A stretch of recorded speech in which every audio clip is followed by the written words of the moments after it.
Seorang anak buah kapal kargo berbendera Portugal dievakuasi tim pencarian dan pertolongan atau SAR Banda Aceh di perairan Selat Benggala, Aceh Besar. Evakuasi dilakukan setelah korban mengalami sakit saat kapal akan berlayar dari Singapura menuju Mesir. Evakuasi terhadap Gillespie Gasastaana yang merupakan warga negara Filipina dilakukan personil kantor SAR Selasa pagi. Menggunakan kapal negara Kresna 232, petugas gabungan yang juga terdiri dari KKP, Bea Cukai, dan personil imigrasi serta TNI Polri menuju Selat Benggala, lokasi evakuasi yang disepakati. Menurut Kepala Seksi Operasi Basarnas Banda Aceh, evakuasi terhadap korban dilakukan karena anak buah kapal kargo berbendera Portugal ini dilaporkan sakit.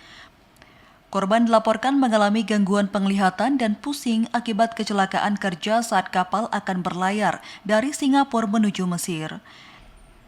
Evakuasi dilakukan setelah Basarnas menerima permintaan medikal evakuasi dari kapten kapal kargo bernama Herta.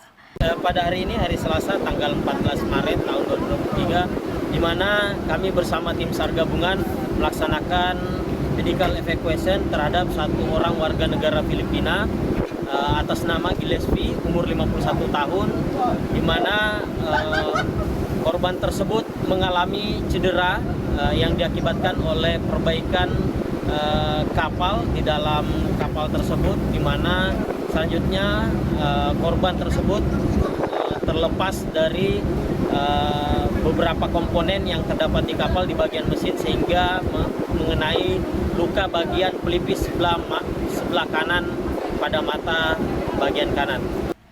Tiba di Pelabuhan Ulele, Banda Aceh Selasa pagi, korban langsung dievakuasi menuju Rumah Sakit Dr. Zainul Abidin Banda Aceh. Korban yang berusia 51 tahun ini rencananya akan menjalani perawatan sebelum dikembalikan ke negara asalnya. Dari Aceh Besar, Arman Konadi, TVRI melaporkan.